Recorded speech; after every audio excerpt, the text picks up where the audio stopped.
আমরা যে স্বাধীনতা অর্জন করেছিলাম এটি আমরা রক্ষা করতে পারিনি, এটা চিন্তা হয়ে গেছে।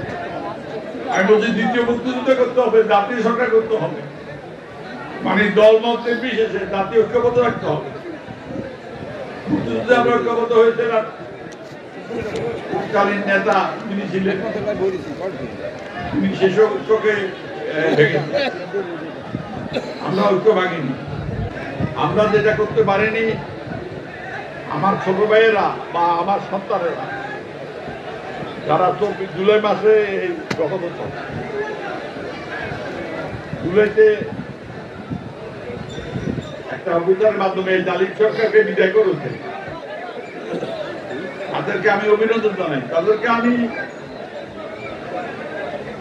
পুরো জাতির পক্ষ থেকে তাদের দোয়া করছি, আল্লাহ দিনে তাদেরকে আরো এইভাবে কাজ করতে সুযোগ দেয়।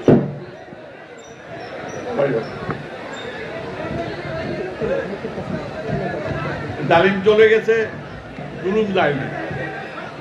অনেকে বলে যে আপনারা তো স্বৈরাচারের নেত্রীকে বিদায় করছেন, কিন্তু স্বৈরাচারী কাজ তো বন্ধ হয় নাই, প্রাতিবাদী কাজ বন্ধ হয় নাই, চাঁদাবাজি কাজ বন্ধ হয় নাই, দুর্নীতি, ঘুষ, অত্যাচার, নির্যাতন কিছুই বন্ধ হয় না। আমি বলছি কি করতে হবে, হচ্ছে জাতীয় ঐক্য ধরে রাখতে হবে, ন্যাশনাল ইউনিটি, দলমত বিশেষে। আবার জনগণের শাসন, বাংলাদেশে গত 50 বছর যেটা হয়েছে আওয়ামী লীগের শাসন, দলের শাসন, আবার সেই পরাধীনতা, খুন খারাপি, রাজধানী, তুলমুতা। মানুষ আর এই মুহূর্তে আমি যেটা বুঝতে পেরেছি, যদি আমার বুঝতে ভুল না হয়, মানুষ আর কোন সংঘর্ষ চায় না, আর মানুষ হারাতে রাজি না। অনেক কষ্ট করেছে এই দেশের মানুষ, এই জাতি অনেক কষ্ট করেছে। 10% লোকের সরকার গঠন করে অভ্যুত্থানের পরে, কিন্তু বাকি 90% লোকের কোনো ক্ষমতা নাই।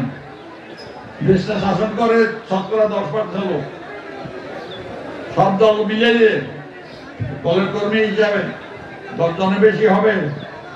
বাংলাদেশে যদি 18 কোটি লোক হয় তো 10% কত হবে? এইটা হলো সরকার। আমি বলছি যতদিন পর্যন্ত, আপনাকে মনে রাখেন, যতদিন পর্যন্ত 100% মানুষের সরকার কায়েম না হবে, জনগণের সরকার বলতে এটা বুঝি, ততক্ষণ পর্যন্ত আবার আন্দোলন হবে, আবার সংগ্রাম হবে, আবার লড়াই হবে।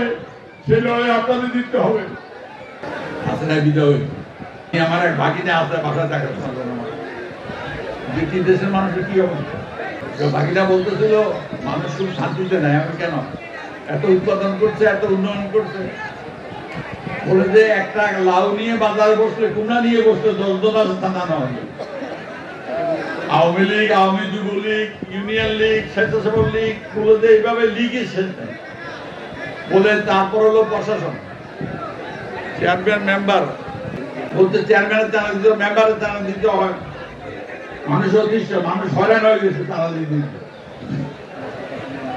আমি বললাম যে উন্নয়ন করার জন্য তো চাঁদা লাগবে, বলে যে এইভাবে একটা লোক 10 জনকে চাঁদা দেবে, এটা ধরতে পারে না।